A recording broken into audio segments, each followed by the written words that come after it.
Good evening, everybody.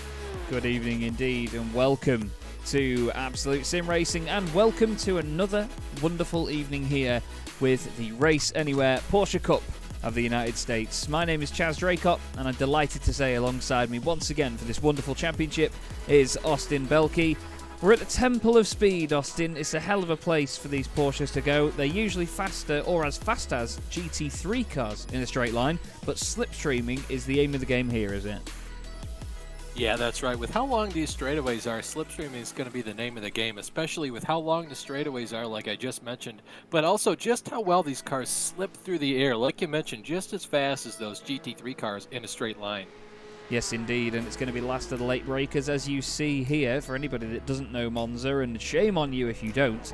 The chicanes here are ruthless. Of course, a very high-speed circuit. Safety concerns over the years have included a number of chicanes being added. We have Variante del Rettifilo, the first corner, and then, of course, after the Curva Grande, you go down to the Della Roggia chicane, and then the wonderful Variante Ascari in the latter sections of the lap. Now, of course, at the moment, the guys are just out in practice, a number of them on the road at the moment, in what seems to be quite cool conditions right now, actually, Austin. It doesn't seem like it's the sort of typical Italian hot Monza weather we'd come to expect. No, it certainly doesn't. Like you see, the track's pretty dark, overcast skies. Very cool out here today. Looking at the track temperature, it's only 77 degrees Fahrenheit compared to the air temperature, 75 degrees Fahrenheit. So not a whole lot of difference. That obviously due in part to the sun not being out on the track, currently being blocked by all the clouds up in the air. So these drivers are going to have a lot more grip, especially in the center of the corners, than they're used to having, especially if they're used to driving, when it's been sunny all day. And, of course, the track temperature just going to be screaming, making those tires hurt all race long. It will be indeed. There's someone else that's going to be hurting all race long if he carries on. Just having a spin there, actually. Didn't quite catch who that was. We're looking at Jay Steffi right now in the Q3 Sim Sports car. Lovely spec map on that machine. Plenty of chrome going on there. It's good to see a number of drivers back, actually, that we've not had on our screens for a couple of rounds. We've got Travis Kepler back with us again. Jason Bridges, I believe. Actually, I think Jason was here with us last time. Although, to be honest, we couldn't really see much last time, could we? Because it was dark at Road Atlanta, but we had one hell of a race meeting there. Yeah, we certainly did. Good battles all the way up and down through the field, and unfortunately with how dark it was, the only thing illuminating these cars is kind of the lights just on the front stretch, so if you didn't really make anything too egregious in terms of a move or maybe an accident or a wreck, we really didn't focus on you too much, but Jas Garfia is one of the guys we did focus on for quite a bit, and how about that battle last week between Filippa Rankin and Jenny?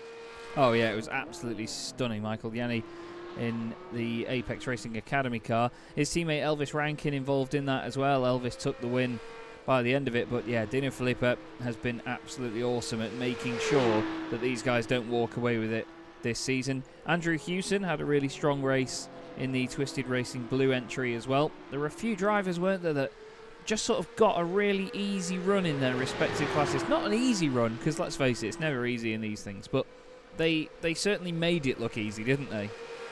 Yeah, they did. They kind of just had the clean air in the track position and just kind of run their own race. And we saw a couple drivers do that just by virtue of starting up front and then never really being challenged by anyone else, because every time someone got close to them, either they made a mistake themselves or there was some other, accident on track that either forced them to slow down or collected them.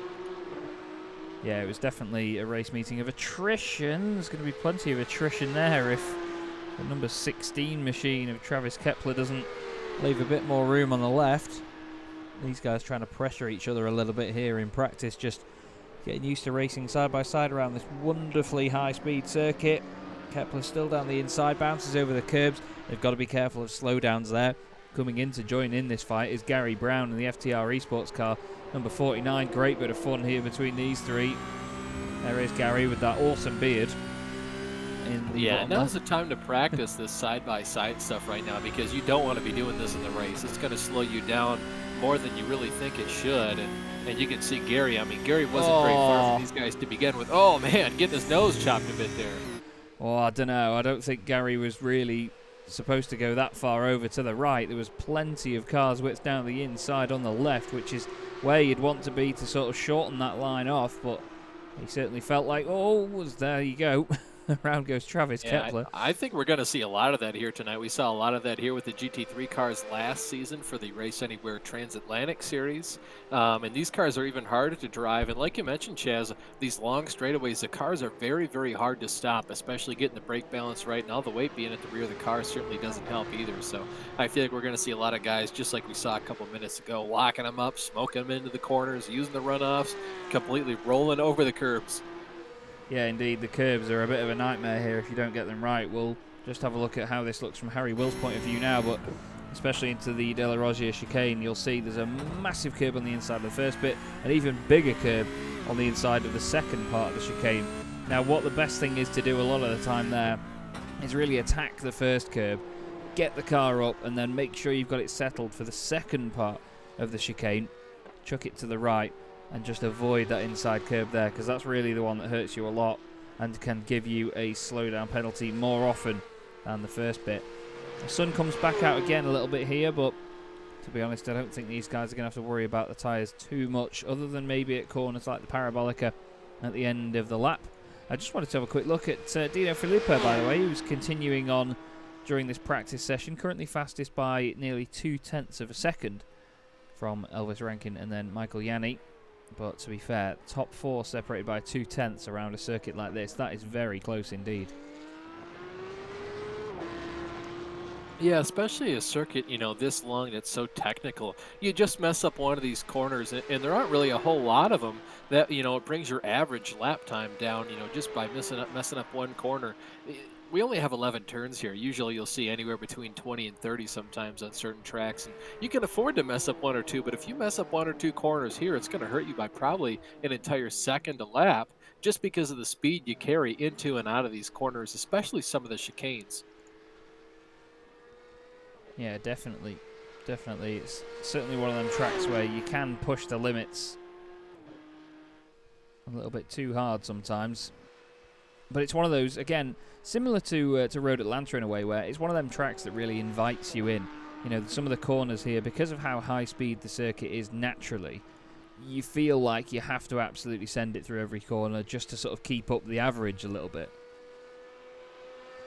Yeah, you really do. You kind of just have to attack and then commit. Especially in the Ascari chicane, we see a lot of drivers using all the runoff they possibly can, getting as close to the curbs as they can through the chicane, and it's really just, kind of a mind game to say, how much are you committed versus how much am I? And that's the difference between, a tenth or two every single lap.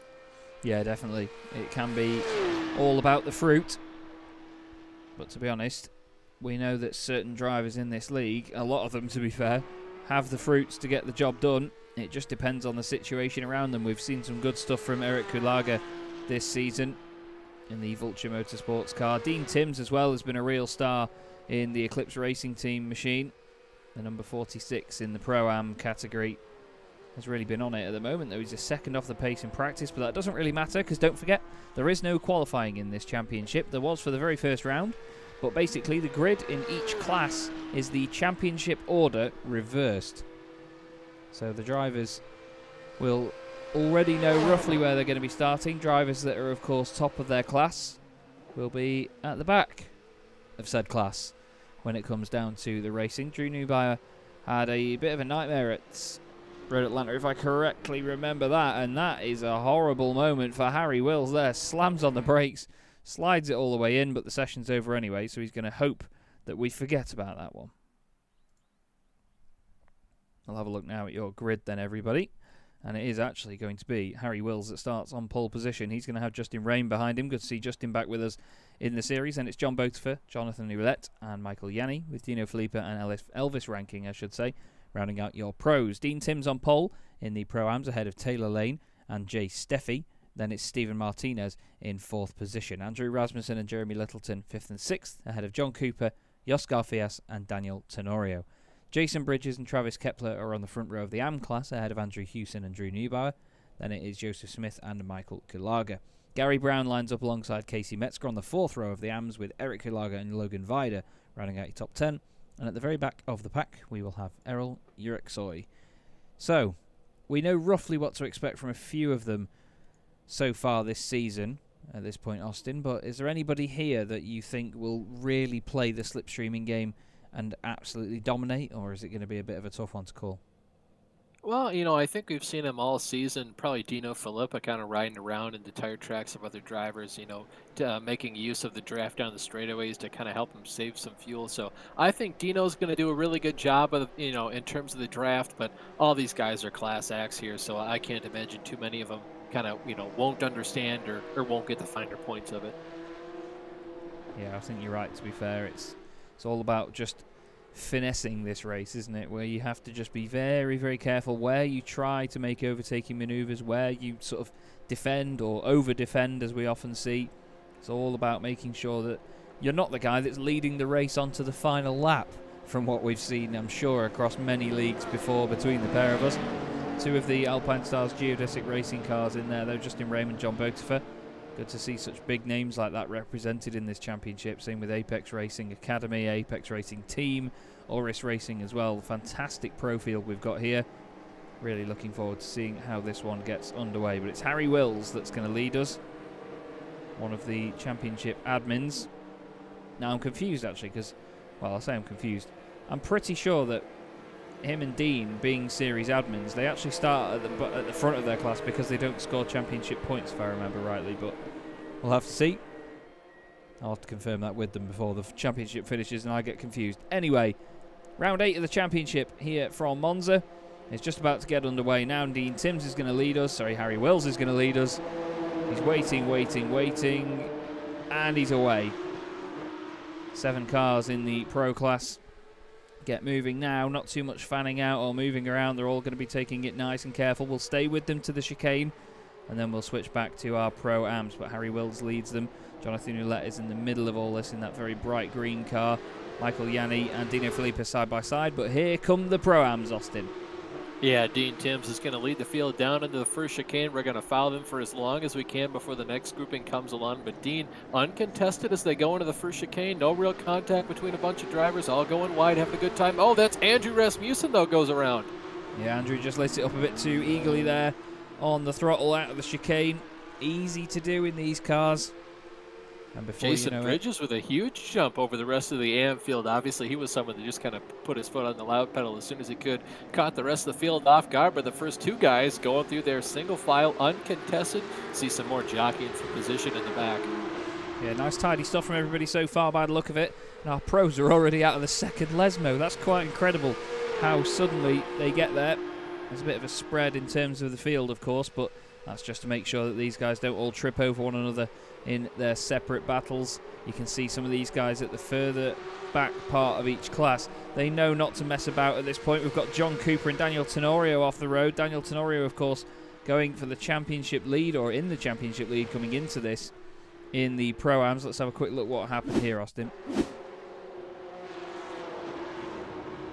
Oh, yeah, I think that was just grabbing a little bit too much throttle on exit. You kind of hit that curb on the inside. If you hit it wrong, it just upsets the car. And, of course, just behind them, I mean, you got nowhere to go, especially on exit like that. You try to go wide to avoid someone spinning the inside, and they just don't quite hold the brakes as much as you thought, or they don't keep their foot in the throttle as much as you thought they would, and they just kind of slide either way. And, oh, there you see Eric Kawaga having to take evasive action against Joe Smith.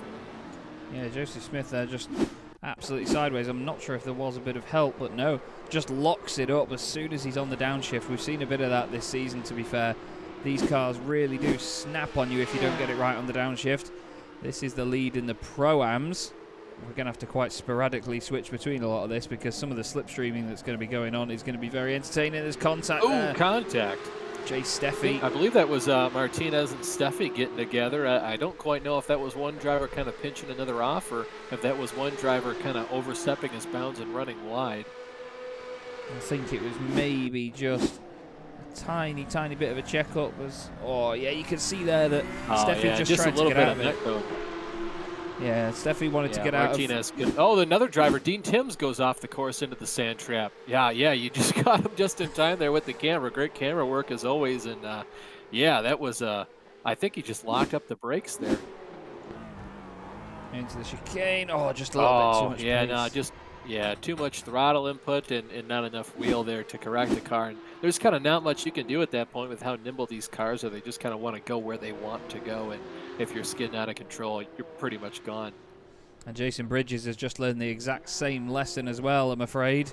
But it's all go here and already. how about the conversation we had last week, too, about those gravel traps maybe being a bit too sticky for these drivers to just get out of them right away?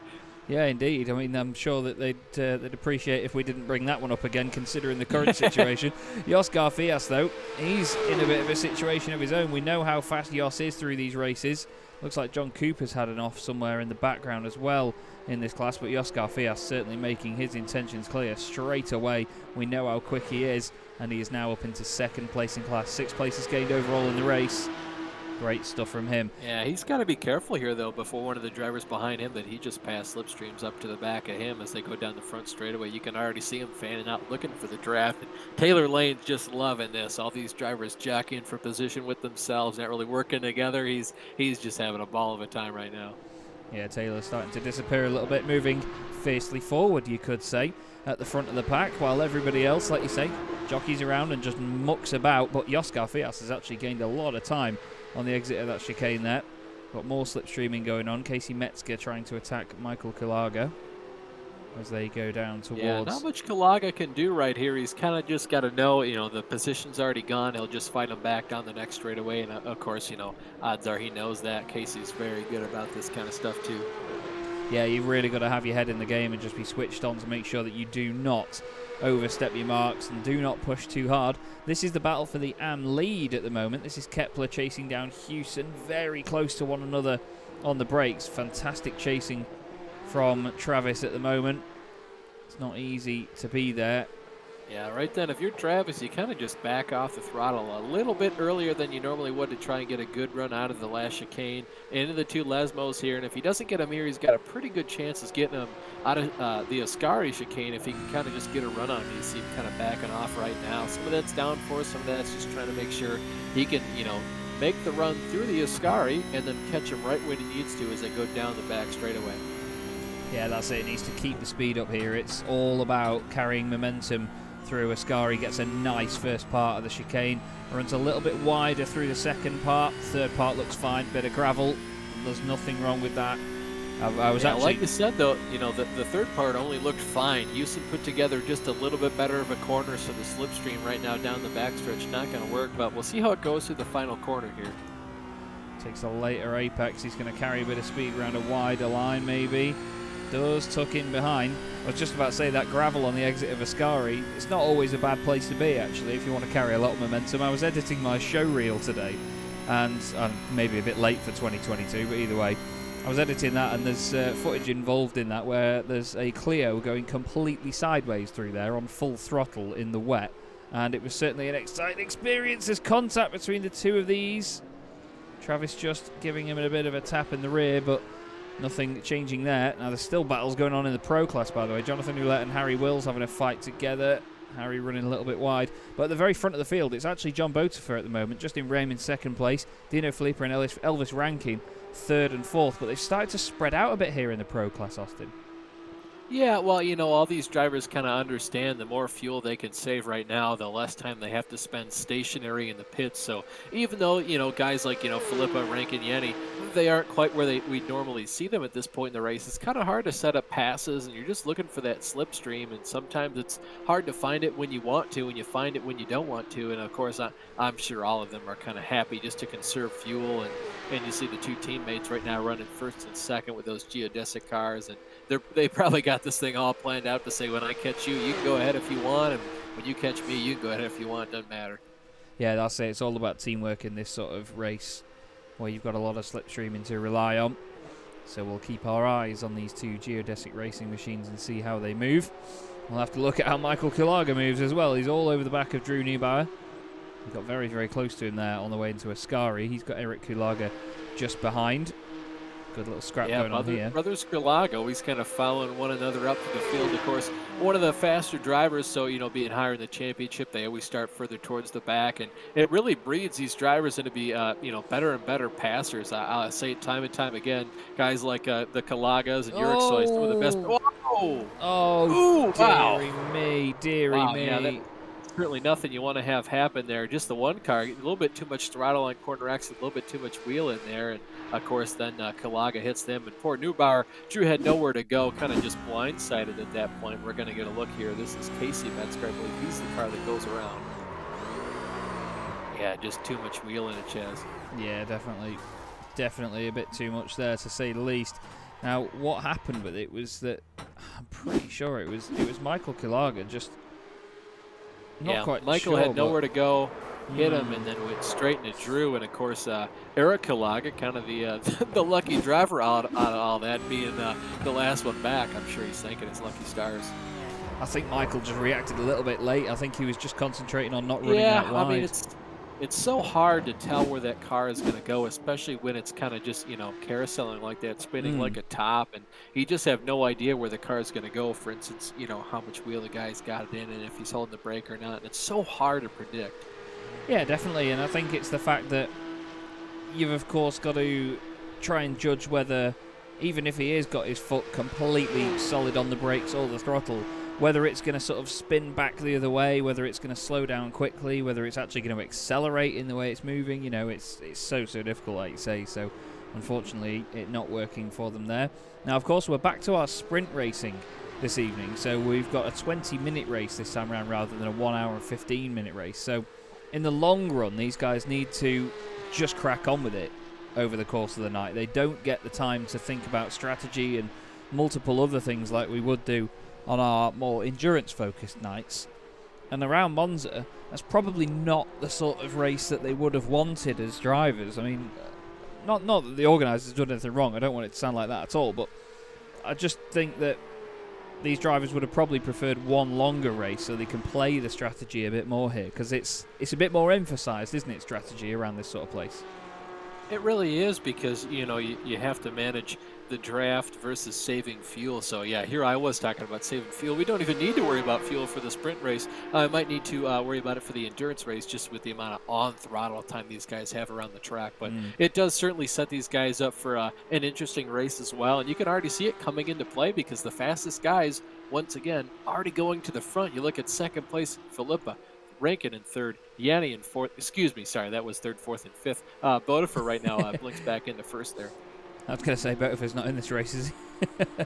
But still, fantastic to see the two geodesic guys at the top end of the field. Of course, we haven't had Justin Rahm for a few rounds, so it's nice to see him back and on form as well. Second place ahead of Dino Filippo. Flying down the main straight here at Monza. It's a wonderful place to be. Absolutely wonderful place to be. I ended up commentating there in October last year, and it was a wonderful weekend. It was very wet and very cold, but even still, very, very entertaining. What a fantastic Always circuit interesting how you can have really, really poor weather, be at a racetrack, and it's still a good time. Oh yeah, it's one of the only places in the world where even bad weather doesn't always put it off, because it still makes it interesting. We need to look at some Pro-Ams, I think, because we've got Taylor Lane leading the way, but Joskar Fias is doing his usual. He's just flying up the order, and he's flying up to the back of Taylor right now, isn't he? He certainly is. We saw him be about 2 seconds back before, and he's just gapped the rest of the field. And I unfortunately haven't been looking at this Pro-Am battle as much as we've been looking at the other cars here, but they've kind of just been hurting each other, it seems like, this whole time. Steffi, Littleton, and Martinez kind of just fighting amongst each other in here and not really making a whole lot of headway.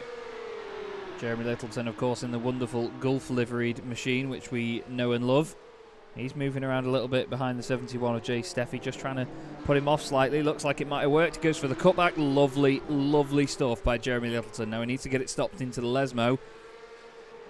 He does. Nice. Jay's going to try to go for the undercut here. Not quite going to work to pull the crossover. No, he just wasn't close enough. Fantastic move by Jeremy. Just kind of applying a little bit too much pressure to Jay. Jay is one driver who rarely ever makes mistakes. I've seen Jay win a lot of races, especially in the Transatlantic Series put on by these same fine gentlemen.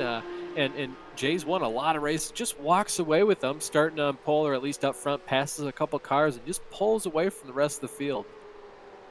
Yeah, this is the thing with some drivers, isn't it, where when you put them at the front, they do have those sorts of performances, but when they need to fight for it, it's not that it's not that there's any doubt of their talent and how quick they are, but sometimes it's just a little bit more interesting to just chuck them into the middle or chuck them a bit further back in the pack and see how they fare. because sometimes they don't want to take the risks because they're used to being at the front. They know what points they can score, and they don't want to throw them away by being a bit over-exuberant. We need to look at the front, though, unfortunately, because John Boatford, not unfortunate for these guys, of course, just unfortunate that we have to cut away from that, because the overall race leaders are getting very, very close together here, and I think they need to work on something because Dino Filippo is closing in just as much. Yeah, they certainly do. If these guys waste any time fighting amongst each other, Dino's going to be on them like white on rice, and I'm sure they're not going to enjoy that because it's almost completely going to result in them losing both positions as Dean Tim's now going down pit road. I'm not quite sure if that's so he doesn't score points or not, but obviously he's had his fun pulling back down pit road. But yeah, you see the two geodesic racing cars fighting with each other. I don't know if this is real fighting or if this is just kind of I'll push you down the straightaway when I catch you. Yeah, it's going to be interesting to see how they play it. They've got the number 49 car right in front of them. That's Gary Brown. Gary's going to be hoping not to hold these guys up. Look at the difference in the cornering speed there for these guys at the very front of the field. Gary moves over to the left nice and early. Oh, and I think John wanted a bit of slipstream from him there. Justin Rame's going to get a bit of it. Down the back straight we go towards the Parabolica once again. Filippo and Elvis Rankin both starting to get a bit closer. Wow, that was close from John. Yeah, that is immediately once you hear the spotter say clear left, you just go all the way over to take it. These guys, you have, whoa, contact.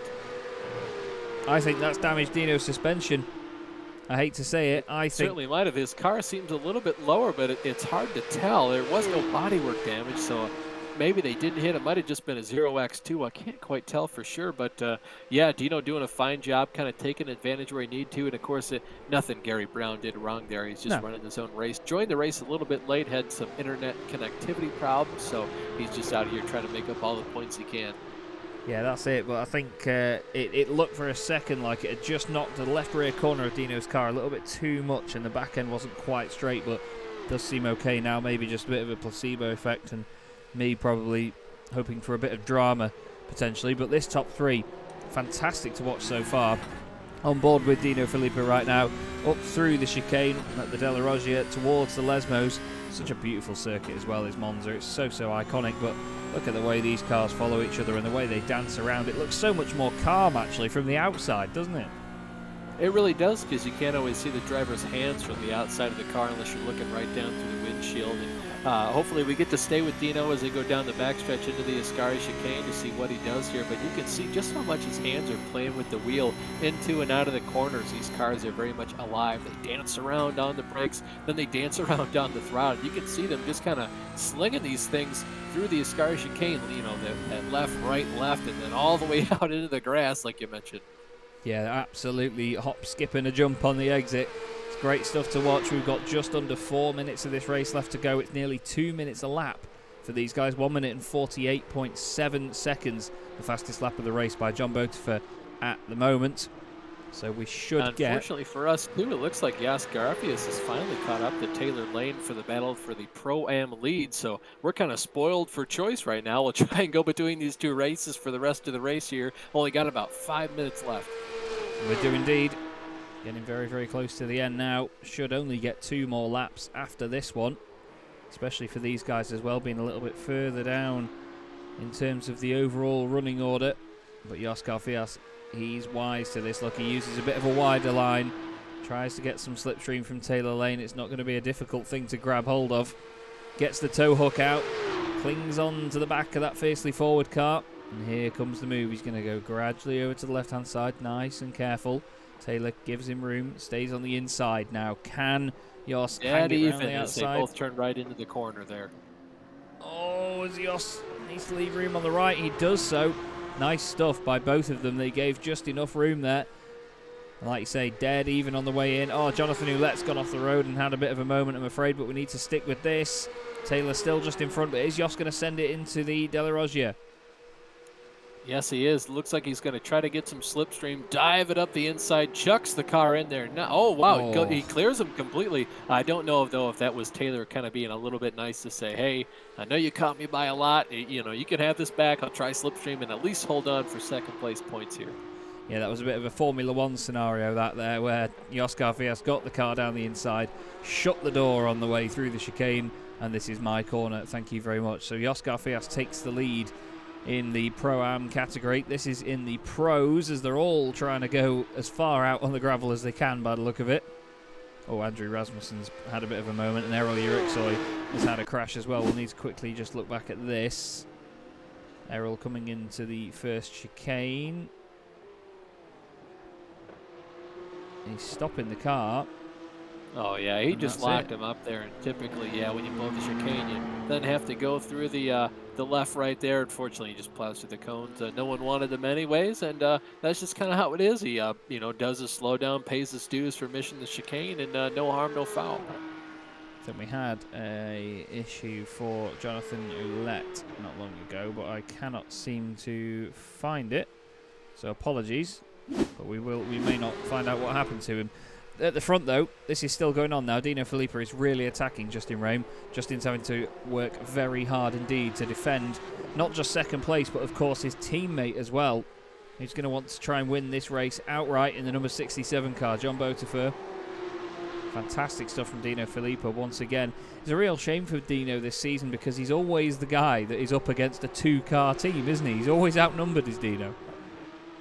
He certainly is. He always does a fantastic job at it, though. So, honestly, probably well versed at this, very much practice in this, and he's just doing everything he can to try and pass these drivers, and he's not having a good time of it so far. But still got a couple laps left, probably about 2, it looks like. I don't know. I think this next one will be our final lap. We have 20 seconds left. Might even be that this is the final lap of the race. We've only got 15 seconds, so the flag may actually fall when we get through this time. It's this man, John Botifer, just in front, but look behind Justin Rehm and Dino Filippo. We've got 3 seconds, 2, 1. These guys glued together. Out of the final corner they go. And it is going to be John Botifer that's going to take the flag for Alpine Stars Geodesic Racing. Awesome performance. Justin Rehm and Dino Filippo very close across the line, but those two complete the podium. In the Pro-Am category, Oscar Fias is just holding on, isn't he, ahead of Taylor Lane? Yeah, what a fantastic job from those drivers. You see Yost right now. He did a fantastic job coming up through the field like he did, picking him up, putting him down. Absolutely timed that move to perfection to go to the lead. And even when it looked like he was probably going to lose the lead and need to take it back later, he did it almost immediately. He did indeed. Takes the win in the Pro-Am category. Taylor Lane's going to finish in second place. And look at this. The battle for third is a three-way scrap between Martinez, Littleton and Steffi. And it is going to be Steven Martinez. And Steffi decides that he doesn't want that car anymore.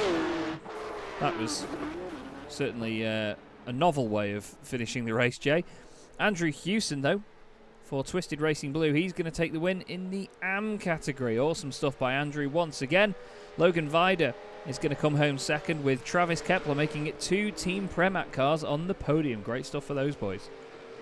Yeah, absolutely classic finish for those guys. And what a school, just class act schooling Houston put on for these guys. You see Vada, he is another fast driver, 7 seconds down the order there, finishing just behind our winner. So we'll get these guys re-racked. We'll give you the finishing order here. And, of course, that is going to be inverted for the endurance portion of tonight's events. And then we'll go ahead and take a quick break.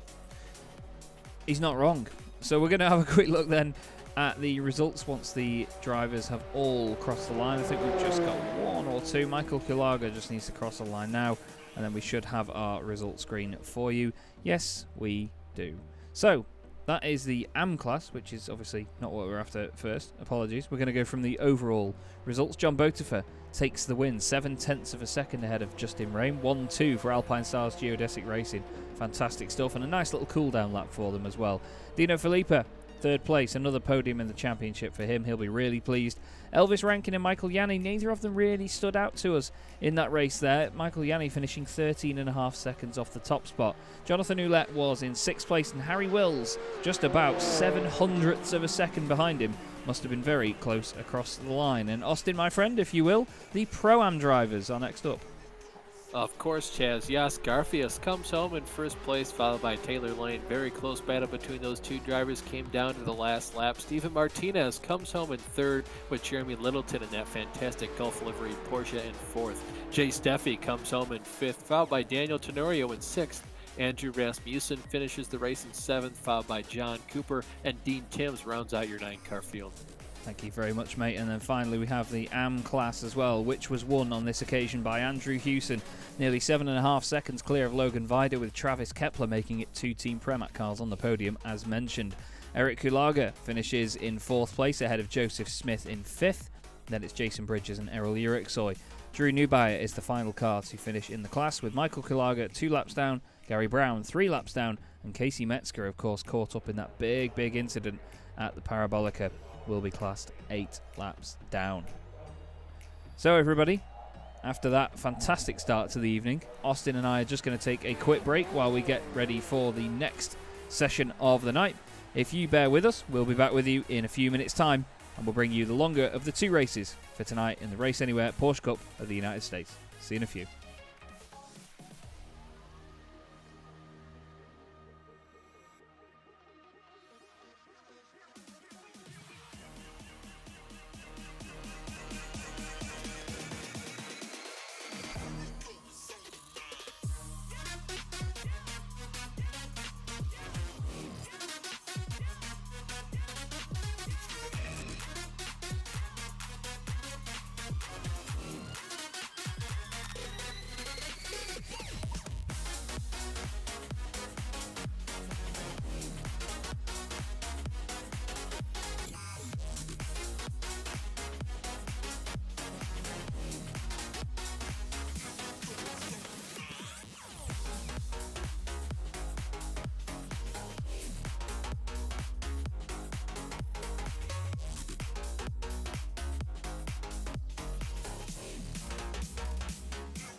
Hello again, everybody. Chaz Draycott and Austin Belkey here for the Race Anywhere Porsche Cup of the United States. And we are back for the second race of the evening here at Monza. We had a wonderful, wonderful first race, and we hope you certainly enjoyed that one. The guys are just out at the moment, jumping into warm-up, where they will just be doing a couple of laps. And to be honest, it's not going to be long before we get straight into the next race. Gary Brown just out there. Well, not quite out there yet. He's currently leaving the pit lane, but to be fair, Austin, after the fantastic racing we saw just in that sprint race there, we should have a lot of fun in this longer race of the two, shouldn't we? Yeah, we certainly should. I feel like we're going to see a lot more of the faster guys make their, way up through the field and kind of challenge the guys who started in front of them, especially if they weren't able to make up all those positions. For instance, we saw Dino go all the way up through the field to finish third, but we saw guys like, Elvis Rankin and Michael Yanni kind of finished behind him. So obviously they'll get to start in front of Dino as we come into this. So I don't know if that's either a lack of pace on their part or more so just kind of laying back, laid in the weeds, not really following that 100% rule. And of course, starting at the tail end of the invert. Yeah, that's it. I think sometimes in championships you have to play the game. You really have to play the game and think, how will this benefit me? Like, what can I do about the next upcoming race? How could I potentially benefit? Is it worth me hanging back one position to help my grid position for the next one, where I'll be at more of an advantage? There's a lot to think about in different championships across all of sim racing, where they have their own formats, they have their own little quirks. And I think that with the reverse grids and the championship ordering and so on, this championship is one of the really, really, really more entertaining ones to watch. Yeah, it certainly is. This format they have going, where they go in between the just raw endurance races versus the sprint and then sort of endurance races, really kind of molded itself into something I wish more leagues would try out in the future. It's very exciting to see how these drivers approach the field inverts as we go not only from week to week based on a championship standing, but especially, race to race on nights like this where we have the sprint format. You get to see that invert immediately, and it's not always the guys that are the highest in the championship starting in the back, because you can have a really rough time passing people, and then of course you get to start up front in the next race. So very interesting to see if any of those games are played where you do kind of hold back. But I feel like in my position, I'd rather go for the maximum amount of points, and that's usually what I do in my league races. Even though we do have a top 8 invert, it's why give up 2 points now when I could get the 2 points, and I don't know what's going to happen next race. Yeah, that's it. You need to think about the long-term game in these championships. You have to be so careful. As whoa, Elvis Rankin flying past our camera there down towards the Parabolica. Absolutely wonderful shot there as he came caning it down. And Elvis is someone that I'm going to have my eye on in this second race. He's practicing his pit entrance here. It's so important to make sure you don't lose a single tenth of a second there. You have to hate that camera though, don't you? You just have to nail pit entry. Really nail pit entry, because otherwise, you can make a right hash of it, either go in too quickly, get a speeding penalty, or you can slow down too early and then give away time to your competitors. And it can suddenly flip so quickly in those situations, can't it? Especially when it's a tiny detail like a pit entry that can make or break a race. Yeah, that's certainly right, Chaz. And, if you come out, if you go in there too fast, even by a little bit, you're going to get that 15-second hold penalty. But if you go in there a little bit too slow compared to some other drivers, you're only going to lose maybe a second tops or a couple of tenths. So he's just looking to find that just perfect spot where you can just slam on the brakes and get the car woed up just in time, just slow the car down to our pace speed, and especially down pit road, So we see a couple other drivers practicing. Joseph Smith, one of them. Yeah, indeed. There's a few of these guys just making sure that the conditions aren't too changed, Speak English, Chaz. They're not too different to how they were in the previous race. These little details matter. You might have been able to push the car a little bit more through some of the corners in the previous session compared to how the car will behave now, where you might not be able to push it as hard. You might have to put a little bit more lock on, or you might have to just be a bit more patient in getting on the throttle. It's a bit of an interesting one when you think about how quickly these guys have a turnaround from one race to the next. You can see here as well, when these guys come towards us, the cars are a lot more silhouette-like. As they get to us, it's a bit of shenanigans there going on, but nothing too untoward. That's not going to go down too well with Eric Kilaga, I can tell you that for free. Not the best rejoin there from Joseph Smith. No, not at all. And you described that perfectly. I was just practicing for the Rolex 24 for iRacing or Daytona 24 to not be copyright stricken and banned from YouTube for life. You know, and it was kind of overcast, so you can kind of brake just a couple feet farther past all those, traffic lights on the side of the track. And these guys are realizing that right now. Yeah, you look at the track temperature, still only 1 degree warmer. Excuse me, no longer like that. Track temperature now 87 degrees Fahrenheit, air temperature 86 degrees Fahrenheit. So the sun beating down on this track is really doing a number on it. Heat-wise, it's gained about 12 degrees since they were last out here. And of course, the sun beating down is going to heat up the tires. It's also going to go ahead and lengthen the braking distances these guys have. It's going to slow down their mid-corner speeds, and it's also going to lend itself to these tires overheating, and these things are so easy to overheat with so little downforce these things have. They're just skidding across the track, even in cold temperatures. Yeah, that's it. These things really do float around. They honestly move so much. They're never really the straight line of these cars, I'll tell you that for free. They have a lot of camber on them, a lot of toe out as well. In some situations, you really do see those front wheels poke out from behind any part of the bodywork. So we're just going to quickly look over the grid here. These guys tend to get on the grid a lot more quickly in the second race of the day, so please do bear with us. Now that is the AM class that we're looking at right now, so we need to make sure that we head on up and go to the Pro class, but for some reason it's not giving us what we wanted, so bear with us. And now it's giving us brilliant. That's why, because it's given us AM drivers completely the wrong order. For some reason, we've got the entire field separated here and the other way around. Not too big a worry, though. Harry Wills is going to start on pole position, followed by Jonathan Aulett in second.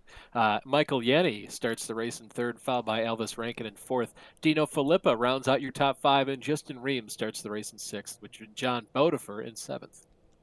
Then we have John Cooper and Andrew Rasmussen on the front row of the Pro-Ams, Daniel Tenorio and Jay Steffi on row 2 with Jeremy Littleton and Stephen Martinez. Then it's Taylor Lane and Oscar Fias on row 4. Dean Timms is going to round out your Pro-Am drivers. If he joins the race, he's not actually got on the grid by the look of it. Gary Brown's going to roll off in first position in the Pro-Am in the M category, followed by Michael Kawaga in second. Drew Neubauer completes the podium, followed by Errol Uriksoy in fourth. Jason Bridges rolls off fifth, with Joseph Smith just to his outside. Starting in seventh is going to be Eric Hulaga, and Travis Kepler is going to start in eighth. Logan Vada comes off ninth, with Andrew Hewson in 10th, and Casey Metzger coming onto the front straightaway in 11th. Thank you very much, buddy. We got there in the end. The graphics just needed a bit of a telling off, by the look of it. Bit of a kickstart, yeah. That's it, mate. So, Harry Wills at the front of this pack once again. Do you think that Elvis Rankin and Michael Yanni being on the second row of this grid are going to do more this time round, seeing as they're already They certainly ahead? have a better opportunity. You know, we talked about just how difficult it was to pass if you're not Jas Garfias, that is. And I think they'll have a lot easier going of it now, starting so much further up the order, and maybe they can kind of play those draft games better than they did last time out. But we'll just have to see, Chaz. We will indeed, mate. You never really know. There's been a bit of shenanigans further down the order, by the way. Logan Vida's just been off the road on the warm-up lap, but either way, we'll have to potentially come back to that. But right now, out of the final corner, Harry Wills, for the second time tonight, is going to lead us away at Autodromo Nazionale Monza, one of the very finest circuits in the world. The Temple of Speed welcomes us, and we very much welcome it. In the Race Anywhere Porsche Cup of the US, and Harry Wills is going to get us going in 3, 2, 1. Away he goes. It's almost like he knew what he was going to do. Michael Yanni's going to go with him on the right-hand side. Jonathan Ouellette in the green car sticks to the left. Harry Wills moves all the way over. Look out for Elvis Rankin in the Apex car. Has to dive out of the way so he doesn't get hit by Jonathan Ouellette. Everyone tries to keep it tidy. I think there was contact with Elvis. There are 3 wide. Oh, Jonathan's been turned by Elvis. It's gone to pot already. The geodesic cars and Filippa both involved as well. So that's definitely shaken the order up there with those guys. Big send by Andrew Rasmussen down the inside. He spun at this chicane in the first race, but nope, no such problems this time, mate. Yeah, then we see Jas Garfias coming up, tail end. Charlie trying to make up as many spots as he can. He's got a lot longer to do it and come home with the win this time around, 45 minutes instead of just 20. But we'll go back to the AM category and Gary Brown up front. He is indeed. For now, he's got Kulaga down the inside of him. Certainly a bit more of a check-up in this class. Everybody taking it nice and carefully through there. But the big talking point already is the fact that Elvis Rankin had that contact with Jonathan Ouellette, and then Jonathan was collected by both of the Alpine Stars Geodesic racing machines and Dino Filippo as well. So certainly some shenanigans. Oh, Jas Garfias has gone for a spin. A little bit of a lazy spin, I believe, that is coming off one of the Lesmos. Oh, he has indeed. Let's have a quick look here. Does he do it in avoidance of other people? Oh, no, I think that was just Taylor coming a bit too far down the track. Maybe Jas went a bit wide on exit and kind of just, you know, all the weight is at the back end of the car, so it kind of sent him into a lazy spin. Looks like his car isn't too badly damaged, so maybe he can come out for a better run of it in the second half of the race here. But right now we're riding up more with Harry Wills being hunted right now by Michael Yenny. Yeah, Michael has got a really dream start here because the next guy behind him is Elvis Rankin, his teammate. And then they've got a while over Jonathan Ouellette. Look at the speed difference as they go down the straight. Unbelievable. Just shows you how strong the slipstream is. Andrew Houston with a huge save. Another car off. I can't tell who that was. Oh, that was Drew Neubauer also off. Wow, they're still wrecking everywhere. Michael Kulaga, that was. Yeah. Absolutely chucking it into the wall. That wall has seen a lot of cars hit it, to be fair. It's a very, very common place to go off here at Monza. Overdo it on the way through the final part of Ascari. You end up on the inside wall. John Cooper leading the Pro-Ams at the moment, though. He's had a solid start. Daniel Tenorio, after a terrible first race and, of course, a retirement. Or was it a retirement? No, he just dropped a lot of positions, didn't he, because of the off at the chicane. He's now up to second.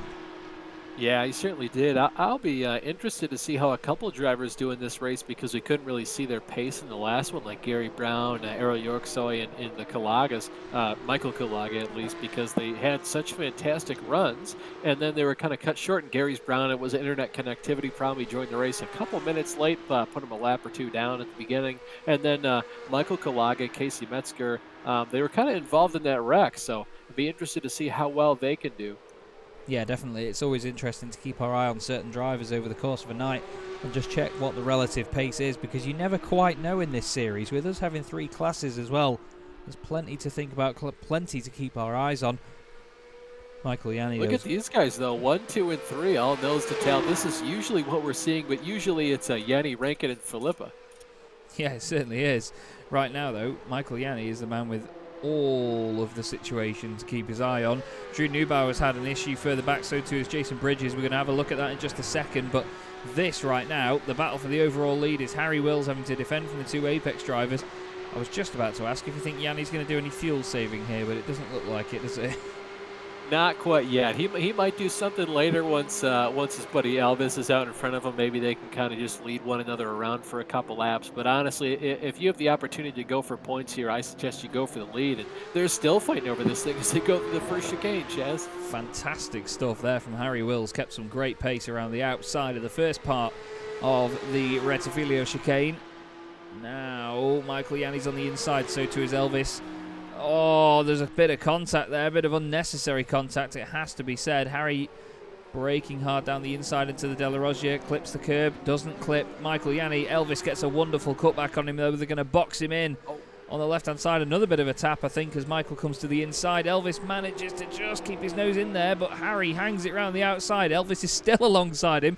Wonderful fighting into the second Lesmo. They go. Austin, he's later on the brakes. Is he going to get it done, or is he going to run wide? He's going to run a bit wide, but Harry doesn't have it. Ran wide. Interestingly enough, I'm surprised Harry didn't quite go for the over-under right there. He's looking for it, though, as they head down to the Ascari.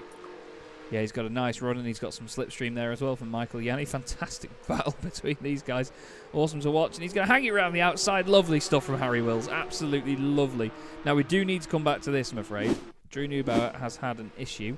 Jason Bridges also involved in this. Jason went off here in the first race. Oh, big jump over there. Oh, wow. Oh, wow. Yeah, that was a hard hit. Definitely damaged his suspension. And then, yeah, wow. Nowhere for him to go. The car just kind of came out of nowhere, and it looked like there was a bit of space between these two cars when they made contact. Yeah, definitely the dreaded Jason netcode. Just an unfortunate bystander there, kind of just running his own race, and there's not much he can do when a car just kind of puts itself right where you're going, and that's just why you got to hold the brakes in those situations. Yeah, definitely. either was no brakes or not enough. Elvis Rankin, though, all going around the outside of Harry Wills right here. And this is honestly, Harry's been doing a fantastic job at holding these guys off, defending from him. And this is, just a David and Goliath story. They're all pros in their own right, but these Apex Racing guys are really, really stout. Oh, they are indeed, and Harry Wills has done an awesome job so far. Carries a lot of speed around the outside of the Curva Grande. We need to look at the AMs as well, because Gary Brown has got a little bit of a gap, but Errol Uriksoy and Eric Gallagher are coming after him here. Are they going to work together, though? That's the next question, because these two could easily fight and lose Gary Brown. They need to definitely work together and stick with him, don't they? Yeah, they certainly do. If they fight too much, Gary's just going to pull away from the both of them, and they're going to go side by side, just as we talk about them not being able to fight. Oh, contact. Oh, it really didn't need to happen. But Errol just pinching off that little gap down the inside, I think there it's safe to say. In the Pro-Ams, it's still kicking off as well for the lead, because John Cooper has got Daniel Tenorio right behind. Daniel's just been catching quite slowly, well, to say slowly, he's been catching gradually here, hasn't he? He's not reeled him in instantly, but he's just chipping away at that gap. No, like you mentioned, Chaz, this has kind of been a work in progress for Daniel. He's kind of just been slowly reeling him in. Not quite the Jaws theme we're used to in terms of just hunting a guy down and you're on him within a lap or two. This has been the last 7 minutes or so. Just kind of reeling him in slowly, not doing a whole lot to gain a bunch of time. Just Daniel's just kind of running his own race right now. And he's doing a good job of it as well. Certainly flying in second place. Nice to see so many close battles between all of our leaders in each class as well. It's fantastic to have it. I'll be really interested to see here, what happens if Elvis catches the back of Michael, because you saw when they were heading down into the first Lesmo, when Elvis and Harry were side by side, Elvis had such a good run that Harry went over to go ahead and block him. Michael went over to go ahead and block Elvis as they head into the first Lesmo. So certainly not a very teammate-esque move, but I don't know how much they're working together if they're kind of pulling moves like that. Yeah, I think if they get to a situation where they're both out front like this, I think if they gap Harry, then they might start battling a little bit, because they know that they've got the raw pace to get away from him when they really need it. So right now, I think they just need to consider the slipstream and try and get away from Harry, just break that little bit of toe that he's going to get there. As Tenorio. Yeah, well, too, you say that, you look at the front of Michael Yanni's car, he's kind of got some damage when he made contact with, I believe that was Jonathan Owlett, as they went into the first chicane on the very first lap. So he's got to deal with that for the rest of the race, too. And he can't just come down get in pit road to get a fast repair or a new front fascia for that car. So his car might be stunted in terms of straightaway speed. He might be forced at this point just to go ahead and ride behind his teammate to see if anything could possibly happen as they go through the rest of this race. Yeah, that's very, very true. He might not have a choice, like you say. Tenorio is now at the top of the Pro-Ams, but John Cooper's not taking this one lying down. And let's face it, there's nothing reserved about that livery at all on John Cooper's Turnburn Moto car.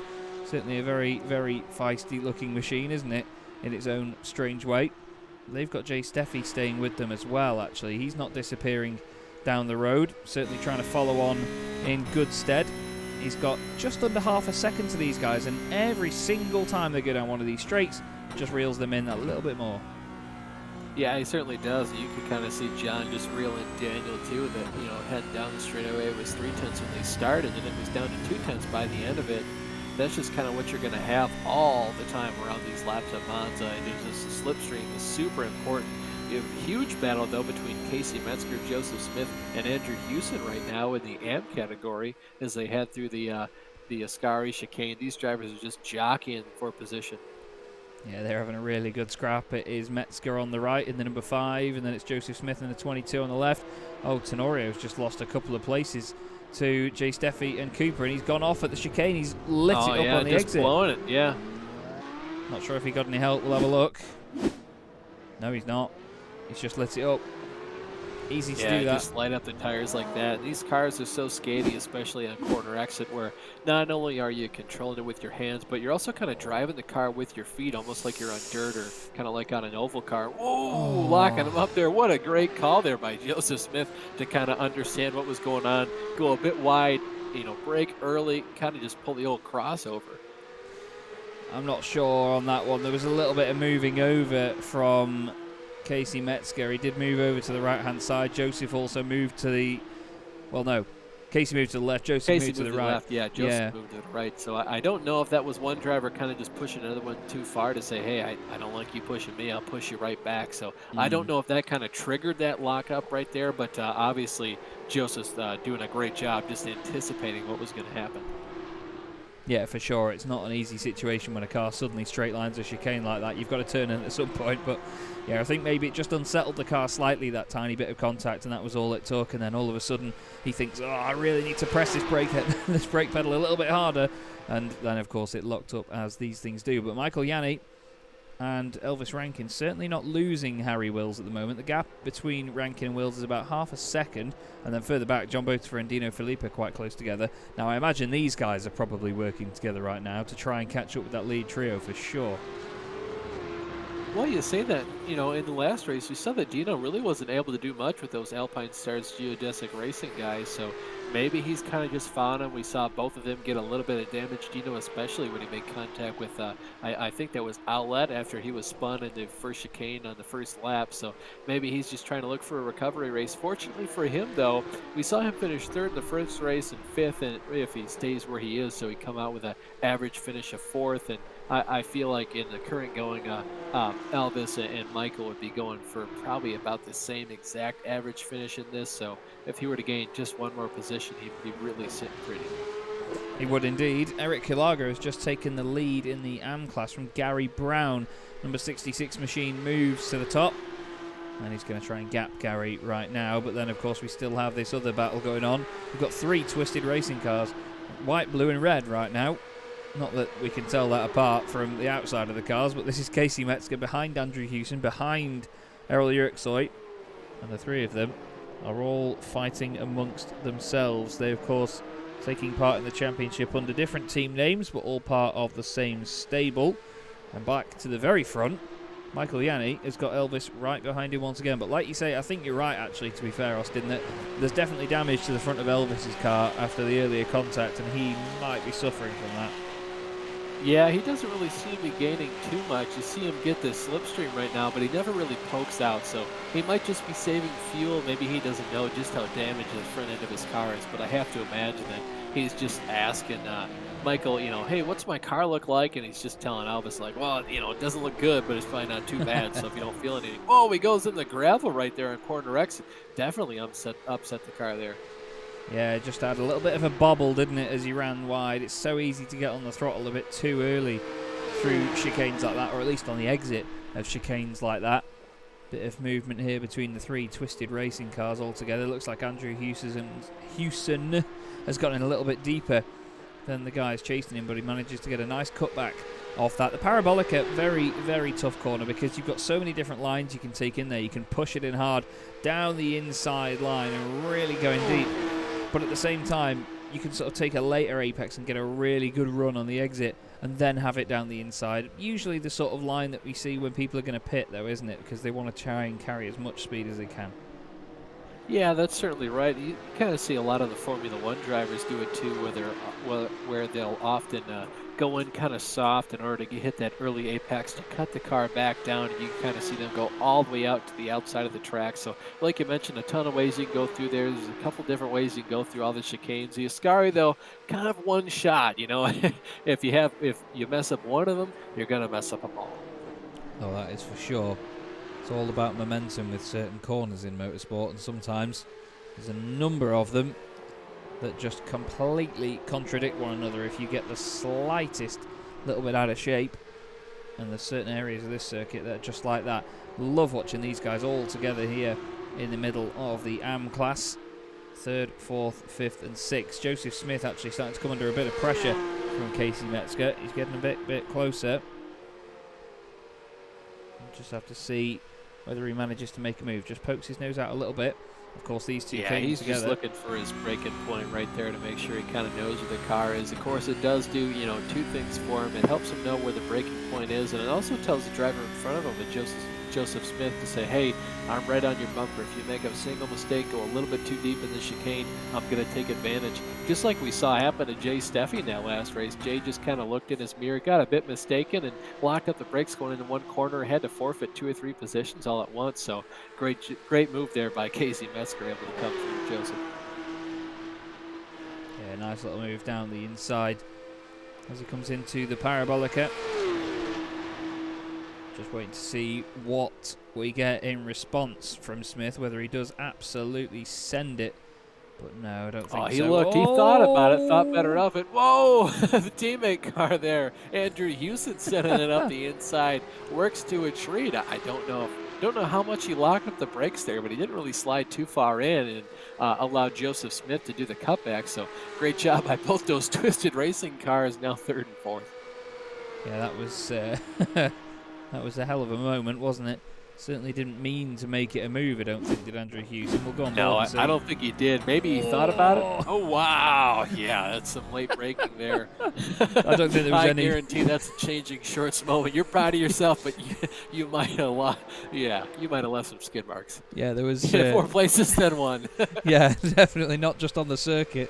I tell you what, there was definitely no thinking about that. It was more worrying about that, wasn't it? To be honest, that's exactly right. Absolutely massive send. Still, these two try and make some progress in the background. Dino Filippo now ahead of John Botifer, but I think maybe just a little bit of an overlap as they work together, overtake each other while they're in a straight line. Just doesn't look very potent as they go into that chicane, does it? It never does in this circuit. It's a real shame because it's such a challenging corner.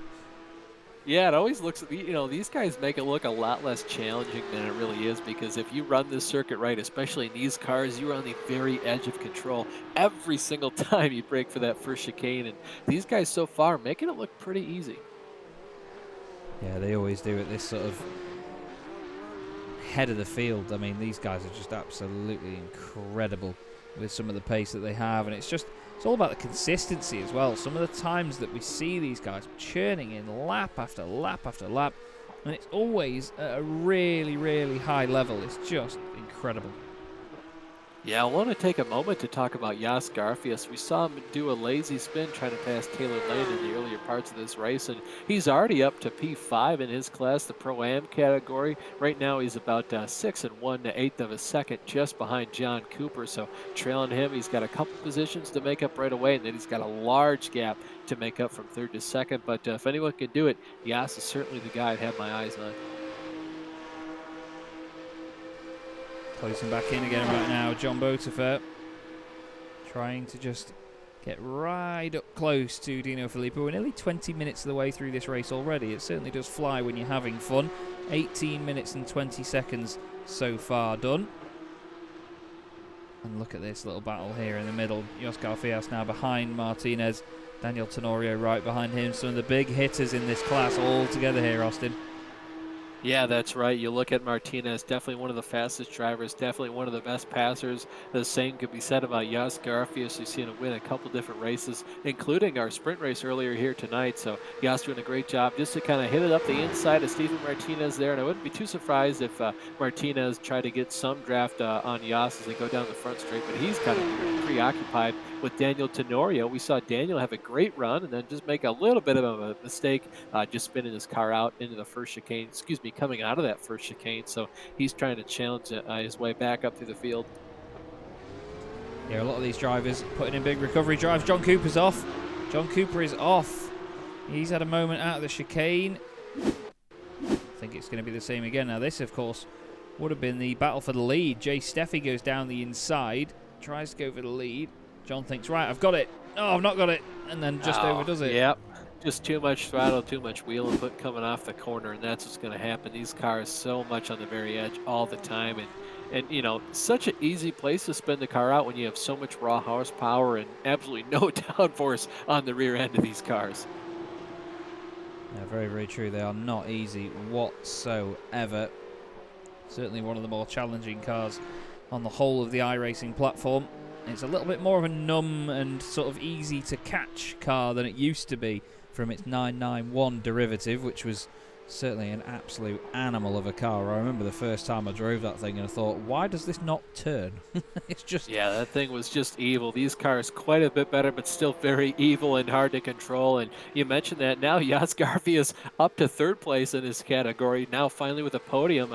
I'm sure he wouldn't believe it. We go from spinning to being on the podium. He still has a chance to win this thing. He just has to chase down Jay Steffi, but fan chance of doing that. We've seen Jay be one of the best drivers just running his own race. Yeah, definitely. And To be fair, just to add to my pain, the first time I drove the Porsche 991 Cup car was at Donington Park, and I got down the hill to the old hairpin and realised that that's when the brakes don't work, and that's when the steering wheel may as well be made of rice. That's right, yeah. These cars don't like to stop. They don't especially like to stop in a straight line, and you can't do barely anything but kind of hold on for dear life and pray that thing doesn't swap ends. As right now, we look at the leaders in the AM category, of course, or excuse me, pro category, and overall race leaders, Michael Yenny, Elvis Rankin. Harry Will is doing a fantastic job to stay with these guys. Look at Dino Filippo right now in fourth, made a position on John Bodefer for fifth. Excuse me, for fourth, relegated John back to fifth, and he's doing a pretty good job of capping John right now. Yeah, he's doing an absolutely awesome job indeed. Now, I wanted to ask you actually, Austin, have you guys got BBC Top Gear over in the United States? I know a few. Oh, friends we certainly might. do. I especially had a good time watching Jeremy, Richard, and James. I don't watch too much of the new guys though. Oh, I absolutely love the new guys, but I think the original classics will never be disputed. But for some reason, my analogy there reminded me of probably my favourite Jeremy Clarkson analogy all time, where he actually mentioned the Corvette ZR1, and he mentioned that driving that car is like trying to win the Grand National, a massive horse race that we have here in the UK, on a horse that's he's trying to win the Grand National on a lion that's made out of jelly and teeth. Apparently that's how Jeremy's mind works, but similar minds think alike, I imagine. Yeah, certainly. I mean, these cars are just incredibly hard to control, and they kind of just have a mind of their own. And you can kind of guide the car around and tell it what to do, but at the end of the day, it's going to do what it wants to do, and you kind of just have to be there and take it for a ride when it does. Drew Neubauer, though, manually disconnected. We saw him have a little bit of trouble through the Ascari earlier today, and looks like after he got his car repaired, just a bit too much damage, so he decides to go ahead and park that a bit early for today. Yeah, it's a real shame to lose drivers before the race is over. We do see a bit of attrition in this championship. So far, out of the cars we have no longer running, looks like it is just Drew Neubauer, Jason Bridges and Dean Timms didn't take the start of the race. So we've still got most of the field running. There's only a couple of cars that have parked it so far. Closest battle on track is Steven Martinez, Daniel Tenorio, Jos Garfias and John Cooper. All of them separated by about 1.8 seconds at the moment. Jos Garfias going past Daniel Tenorio, is he not? No, that's a 16 machine. Apologies, that's Travis Kepler. Kepler come out of the pits just in time to be caught by these guys heading into the first chicane. So he's just kind of doing his due diligence there to kind of move out of the way to say, hey, I know you're faster. I'll just make it a little bit easier on you than I needed to. Of course, none of the drivers in this field necessarily have to move over whenever it's the least convenient for them. They kind of just run their own race, and it's on the fast guys to make those passes. So you do kind of see a lot of drivers doing the sportsmanlike thing and just kind of pulling over. Yeah, that's it. A lot of the time when you lap traffic, you either have to be predictable or just get out of the way. And to be fair, I think Kepler's doing his best right now to be that, although John Cooper's just not caught him at a good time. John gives him a tap, gives him another one. Oh, it was very, very impatient by John, and that is really not the way that we ought to see Kepler's race end. I feel really, really sorry for him right now, because that was very, very naughty from John, I have to say. I mean, it was, but at that point, you know, if you let one driver by, kind of let the guy he's fighting with by two. So, oh yeah, you know, obviously, could he have done a better job? Probably, but at that point, you know, you're kind of just flustered in that moment. So, and John was flustered too. So both those drivers not doing the best job they could have, of course, you know. But it's so easy to nitpick these things out of the car when you're not in that fight or flight mentality. Oh, God, yeah. I mean, there's a reason I'm a commentator, like I say all the time. I'm not quick, and at the end of the day, I'm no good at judging a scenario when I'm involved in it. It's always when I'm outside of it. No, it's always the other guy's fault. Yeah, exactly. That's it, mate. This is the battle at the top of the AM class. Eric Kilago suddenly dropping a lot of time to Gary Brown. Must have gotten a slow down there. I don't know if he cut a corner recently or not. Yeah, let's have a look here, because this says he cut a corner. Oh, my goodness. That might be why. Yeah, that's definitely why. probably has a lot of left side damage there from hitting the tire barrier. He did go off track. Sure, yeah, he's got a lot of damage. He's kind of pancaked the left side of his car. Very unfortunate for him, and that was just Travis Kepler kind of spinning to the inside, overcorrecting, shooting him back up the track, and Eric almost had the same fate as his brother did in the last race, and just kind of being collected in someone else's incident down there in the Parabolica, as we see another couple drivers fighting for position here. This is Dino Filippa on our former race leader, Harry Wills. Harry was the pole sitter. Harry tries to get a cut back down the inside and does get alongside Dino all the way over the white line on the right-hand side. There's a big debate about whether you should go over that white line. I don't think you should, not with all four wheels anyway. There's a lot of leagues that actually come to Monza and then they do say, right, this is the rule for our league. This is what we're doing tonight. You do not drive over that white line with all four wheels. And to be fair, it's the white line that's at the edge of the circuit. I agree. I think the bit on the right-hand side should be considered as runoff and only used in desperate circumstances, not somewhere for you to, I'm not going to say cheat. It's not cheating really, but it's, you know, cutting the circuit, making it shorter.